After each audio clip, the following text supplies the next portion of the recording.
Hey, night owls. Thank you for joining me tonight. It's a pleasure to have your company in these late hours. I hope you're cozy, maybe wrapped in a soft blanket or enjoying a warm drink. I truly appreciate you choosing this quiet corner of history to spend some time. It means a lot that you're here, and I'm grateful we can share these nocturnal journeys together. Please feel free to drop a comment about where you're listening from. I love hearing from fellow night owls around the world. And if you enjoy these late-night explorations, please consider gently tapping that like button and subscribing. Your support keeps these fireside lectures going. Tonight, I invite you to settle in as we embark on another calming voyage into the past. Our topic?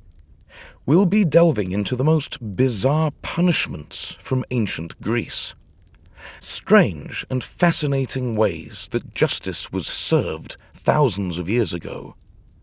No worries, we'll keep things gentle and educational. So fluff up your pillows, and let's begin this slow journey through time. Before we set off, take a moment to get comfortable. Dim the lights. Let your eyes rest. Perhaps you hear the soft hum of a fan or feel a cool breeze from an open window. Take a deep breath and let the modern world drift away. Now, imagine the crackle of an ancient hearth or a distant chorus of nighttime insects. Envision the starry sky as it might have looked over Athens or Sparta long ago. Tonight, we journey back to ancient Greece, some 2,500 years in the past. We won't step into the scene ourselves, but will observe from a gentle distance. As you listen, picture the city-states of Greece. Athens with its busy agora and law courts. Sparta with its austere training fields. And other towns dotting the Aegean, each with their own ideas of law and order. We'll explore how these societies dealt with wrongdoers in ways that might surprise or even amuse us today. The past can be harsh, but don't worry. We'll tread lightly and keep our tone soft and reassuring. Let the imagery wash over you like a warm tide. Tonight, we explore bizarre ancient punishments, some harsh, some humorous, all revealing the rich tapestry of Greek history. Settle in, and let's begin our first tale. Our first stop is Athens, around the 7th century BC, where we meet a lawgiver named Draco. The late-night streets of Athens are quiet, but in our mind's eye we see lamplight flickering on stone inscriptions of laws. Draco's name echoes through history, so much so that even today we describe overly harsh laws as draconian. Ever wonder why? Well, Draco earned that reputation well. According to ancient anecdotes, his legal code punished even petty misdeeds with startling severity. Legend says that under Draco's code, even stealing a mere apple could earn you the death penalty. Theft, no matter how small, was supposedly met with the ultimate punishment.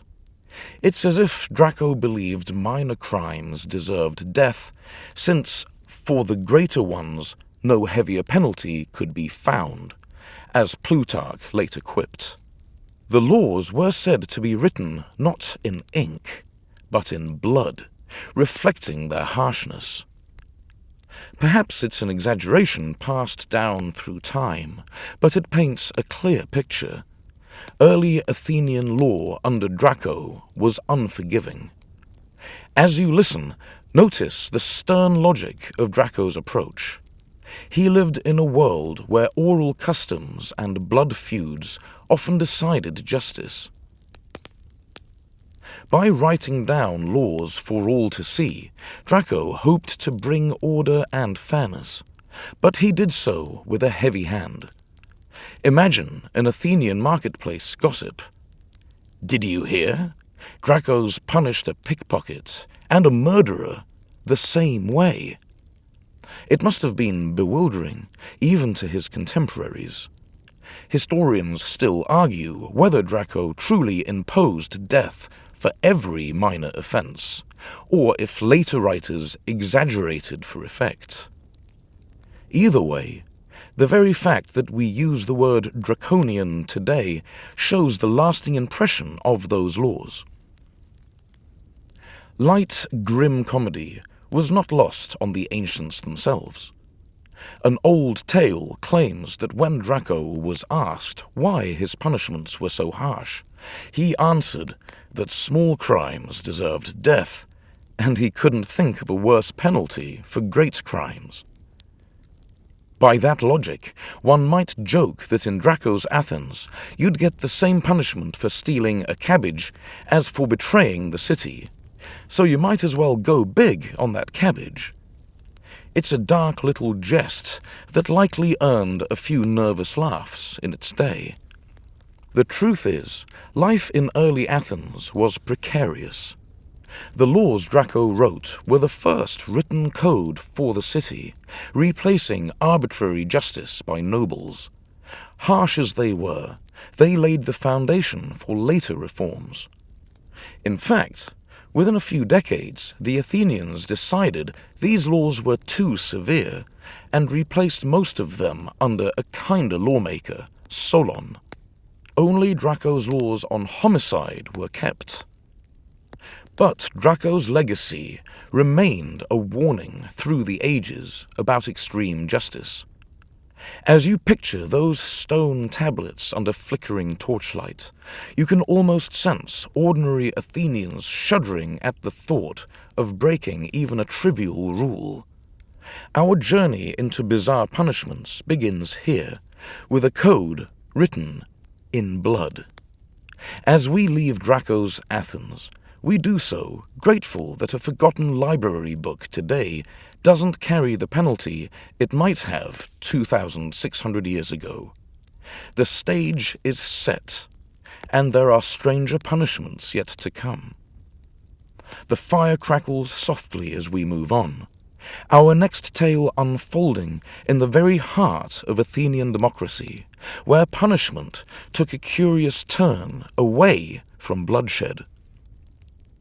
Imagine a clear afternoon in Athens, around 480 BC. In the public square, citizens gather not for a trial, but for a peculiar kind of vote. The atmosphere is calm, but expectant. Each man holds a pottery shard in hand, scratching a name onto its broken brown surface. No, this isn't a petition or an election. It's an ostracism, an invention of Athenian democracy that turns voting into a weapon. By dropping those inscribed potsherds called ostraka into containers, the Athenians are about to decide the fate of one of their own without any formal charges or courtroom drama. If a sufficient number of citizens agree, typically at least 6,000 votes against someone, that person simply has to leave the city for 10 years. No trial, no defense speech. It's a strange sort of silent verdict rendered by the collective mood of the populace. Perhaps a prominent politician has grown too powerful or simply too annoying. Perhaps a general's recent luck worries the crowd. Whatever the reason, an ostracism is a preemptive punishment. Exile as a way to remove a potential threat or source of discord from the community. Now, as you listen, consider how this must have felt. One day you're a respected citizen. The next, you learn that enough of your fellow Athenians have written your name on pottery fragments to send you packing. It's the original voted off the island, except the island is Athens itself. The banished person, once the shards are counted, is given 10 days to depart the city. They don't lose their property or citizenship permanently. Their home and assets wait for them, and after the decade is up, they can return with no stigma. In theory, it's a temporary inconvenience, but in practice, 10 years in exile, away from one's family and homeland, could feel like an eternity. What's especially odd is that no wrongdoing need be proven. It's as if the Athenians said, "We just think it's better if you're not around for a while. No hard feelings." Often it was used to diffuse political tension. Rather than wait for a leader to become a tyrant, they nipped potential tyranny in the bud by a vote of ostracism. The playwright Aristophanes joked about it, and historians later noted how peculiar this system was. It's almost a civic safety valve, a way to punish someone before they actually did anything terribly wrong, purely based on public sentiment. Despite its cold logic, ostracism was, in a sense, a mild punishment among the bizarre ones we'll encounter tonight. The ostracized person kept their life, their wealth, and could come home after cooling their heels abroad. In fact, during crises like the Persian invasion of Greece in 480 BC, Athens even recalled exiles early, realizing they needed every good leader available. One could be ostracized and later rise again in public life. General Astrides, for example, was ostracized and then returned to help fight the Persians, earning the nickname the Just. Light humor finds its way even here. One story goes that Aristides, known for his integrity, was approached by an illiterate voter who didn't recognize him and asked, "Please scratch the name Aristides on my shard."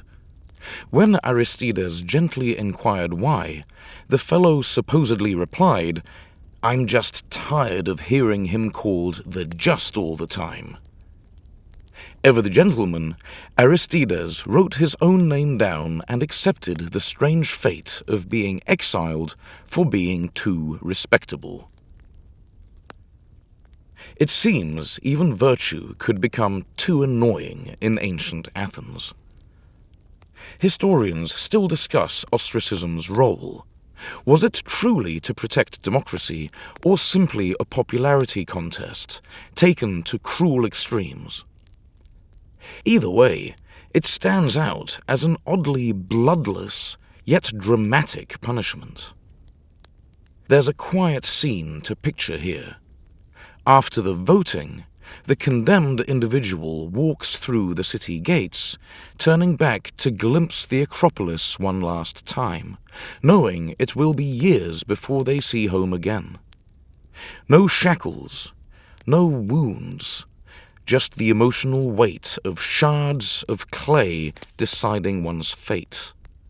As the sun sets on that image, we'll leave the ostraka and the murmuring crowd behind. Our path now leads to more intimate matters of crime and punishment, specifically the dangers of illicit love in ancient Greece. Our journey next takes a rather personal turn down the narrow alleys of Greek domestic life. Imagine an ancient Greek household in classical Athens, and a scandalous secret that comes to light. A man has been caught in the act with someone's wife. In Athens, this wasn't just juicy gossip. It was a grave offense called moicheia, or adultery. The Greeks had some very peculiar ways of dealing with such romantic misdeeds. Under Athenian law, A husband or father who caught an adulterer with his wife or daughter could in some cases kill the man on the spot with legal impunity. But more often, the punishment was humiliation rather than death. And here is where things get bizarre. Ancient comedic plays and legal speeches give us hints to what could happen to the unlucky lover caught in the wrong bed. One infamous punishment is something you might never expect: the insertion of a radish into the adulterer's anus. Yes, you heard that right. A radish. That humble root vegetable. The comic playwright Aristophanes jokes about this in his play Clouds, suggesting that such a fate awaited the adulterer caught red-handed. It's an image both absurd and painful to contemplate. Alongside the radish treatment came another indignity: publicly shaving off the adulterer's pubic hair.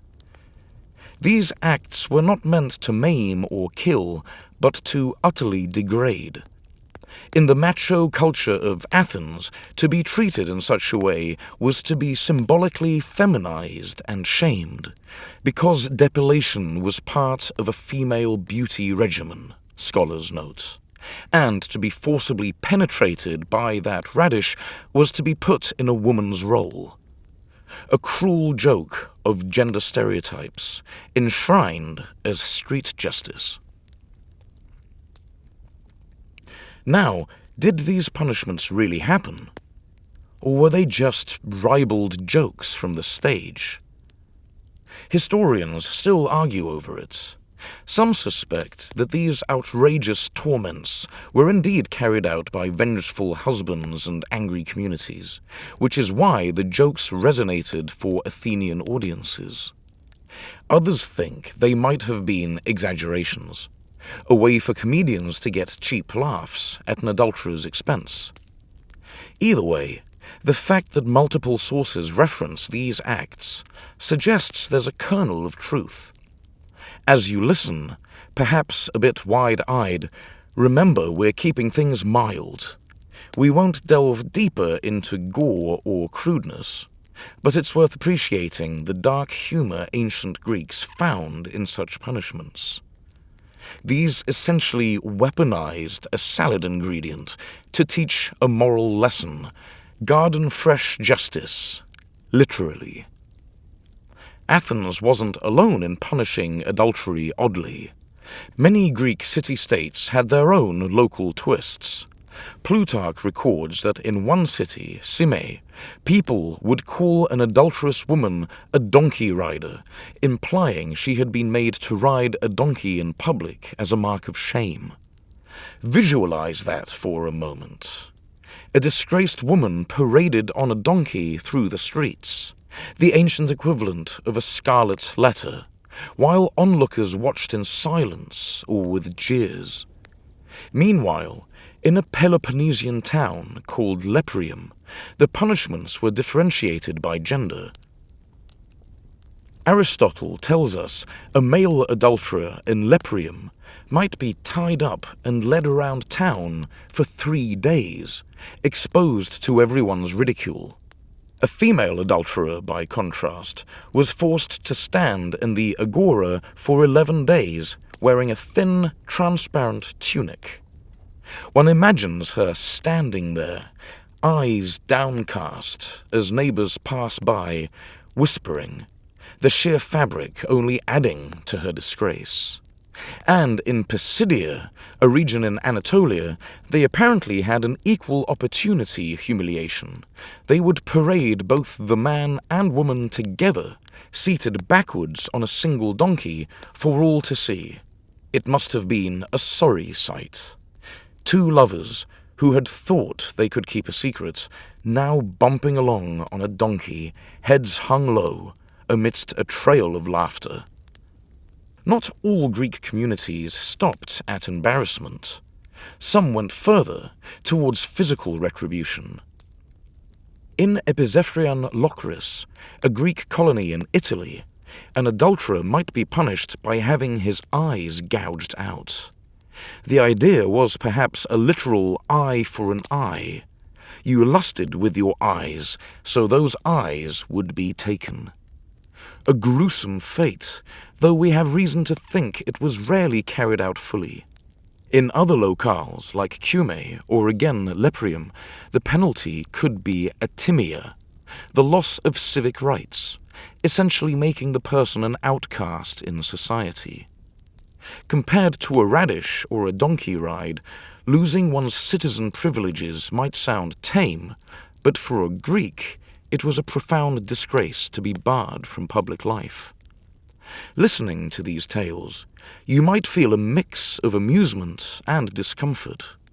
That's perfectly natural.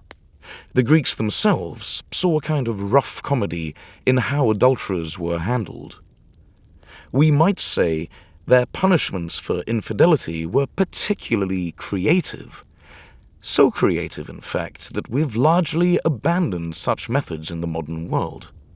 Next time someone cracks a joke about a spouse coming after their wife's lover with a shotgun, you can inwardly note that at least they're not grabbing the produce drawer. As night deepens in our journey, let's step back from these scenes of public shaming. The lamp of history now guides us to a specific story of justice and mercy. A legend of a lawgiver who faced a painful decision in order to uphold his own law.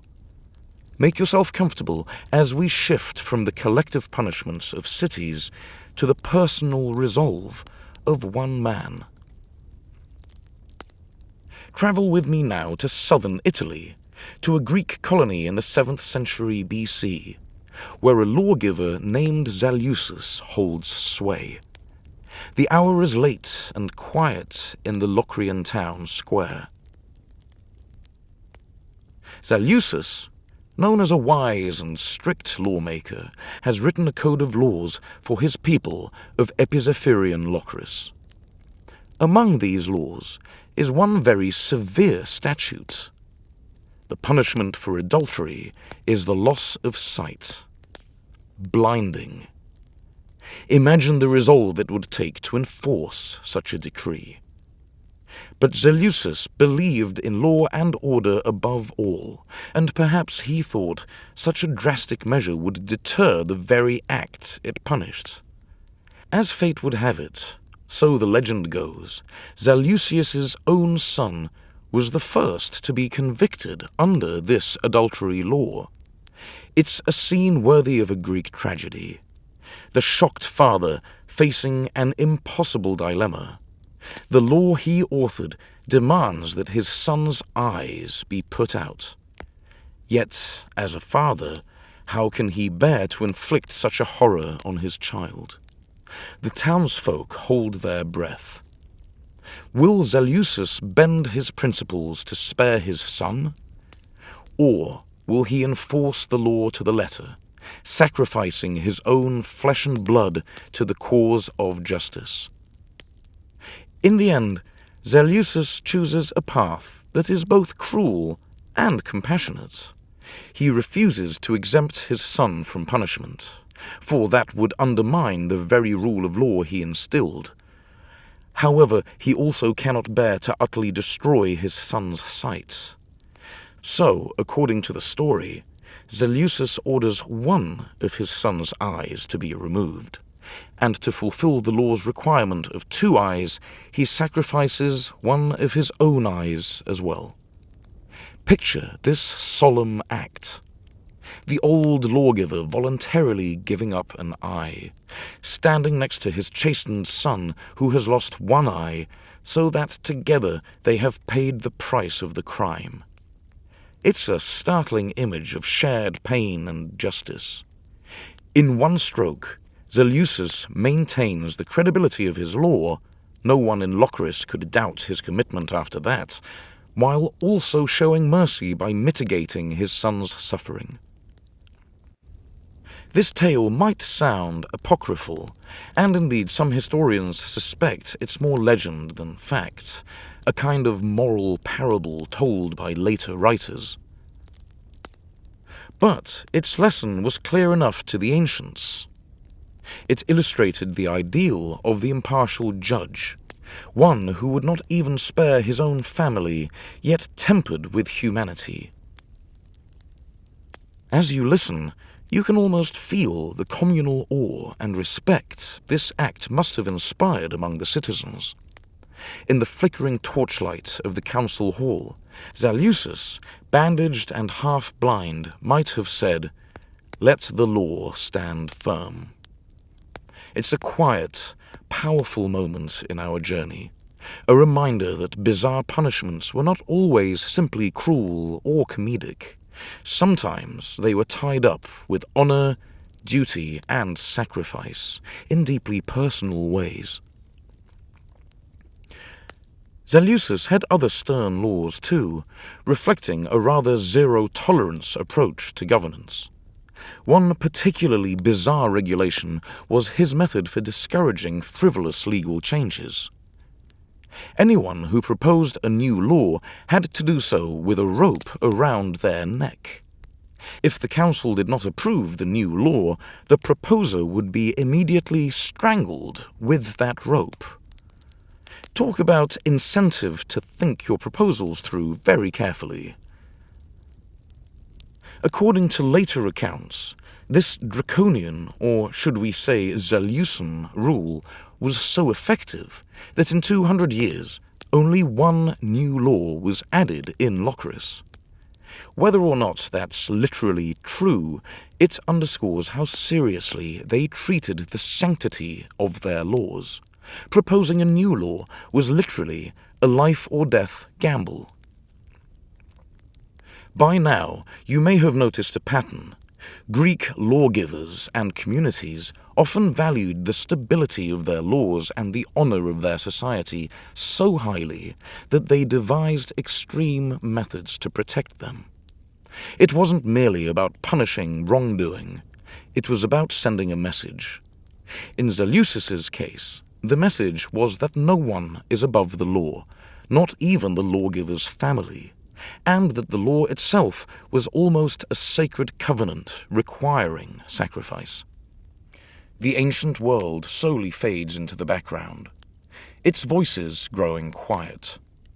All the strange punishments we've witnessed tonight, the harsh laws of Draco, the clay shards of Ostracism, the humiliations of adulterers, the noble sacrifice of Zaleucus, the shaming of Spartan cowards, the eerie scapegoat ritual, and the roaring silence of the Brazen Bull. They all settle like leaves on the forest floor of history. Take a deep breath in, and as you exhale, let any lingering tension melt away. What have we learned on this journey? Perhaps that human societies, even in their harshest moments, often sought meaning in punishment, whether to uphold law, protect the community, or simply enforce deeply held values. These punishments sound bizarre to us, and indeed they were extreme. Yet, in their context, each had a purpose, however misguided it might seem now. Knowing this, we can gently appreciate how far we've come in matters of justice and mercy. The past offers its lessons quietly, as the night offers rest. Feel the softness of your pillow, the warmth of your blanket.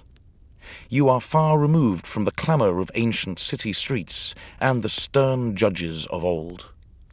Here and now, you are safe, and the world of 500 BC cannot intrude. The only echoes are those of knowledge gently settling in your mind. As you close your eyes, imagine that you're walking away from an ancient agora under the stars. The marble columns recede, and a calm, dark blue sky envelops you. The punishments, the crowds, the drama, they're all behind you now. growing distant and hazy. In their place is a profound stillness. In this stillness, perhaps we find a touch of gratitude for the relative peace of our modern nights. Thank you for coming on this journey with me. It's been my pleasure to guide you through these tales, and I hope you feel both informed and at ease. The fire here is dying down to gentle embers, and our story has ended. Let your breaths become slower and softer. You've done well to stay with me through this exploration. Now it's time to let go of the day, of the thoughts of long ago, and allow yourself to rest. May your dreams be calm and free of worry, perhaps floating among ancient stars where only peace reaches you. Thank you again for listening, dear friend. Sweet dreams.